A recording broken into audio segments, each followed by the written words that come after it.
আসসালামু আলাইকুম। তোমরা সবাই কেমন আছো? আশা করি ভালো আছি। ঈদের স্পেশাল একটা মশলা তৈরি করব। জায়ফল, জয়িত্রী, দারচিনি, লং, এলাচ, শাহি জিরা, ময়ূরী, গোলমরিচ, স্টার মশলা, বড় এলাচ, পোস্তদানা এবং শুকনো মরিচ, তেজপাতাগুলো একটু ছোট করে কেটে নিব।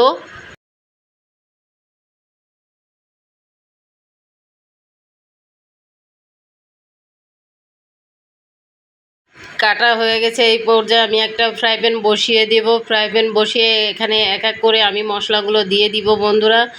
এখানে দারচিনি, বড় এলাচ আগে একটু দিয়ে দিলাম এবং স্টার মশলা, শুকনা মরিচ দিয়ে একটু হালকাভাবে নাড়াচাড়া করব, তবে জালটা মিডিয়াম আঁচে রাখতে হবে।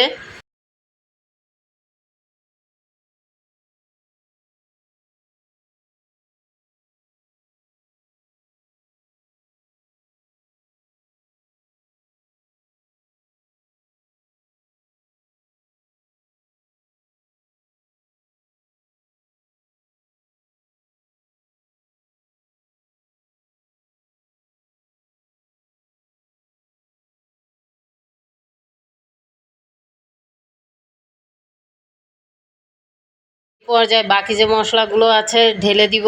ঢেলে দিয়ে এগুলোকেও সুন্দর অল্প আঁচে ভেজে নিব।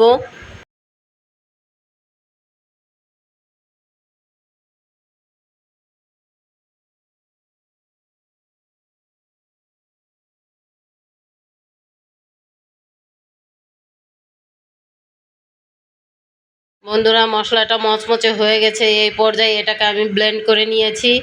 ব্লেন্ড করে এটাকে সুন্দর করে চেলে নিব। চেলে নিয়ে মিহি যে অংশটা সেটা আমি একটা প্লাস্টিকের জারে ভরে রাখবো। প্লাস্টিকের জারে ভরে রাখবো এ কারণে আমি এটা খুব তাড়াতাড়ি ব্যবহার করে ফেলবো। তোমরা যদি দীর্ঘদিনের জন্য এটা ব্যবহার করতে চাও তবে অবশ্যই কাচের জারে ব্যবহার করার চেষ্টা করবা।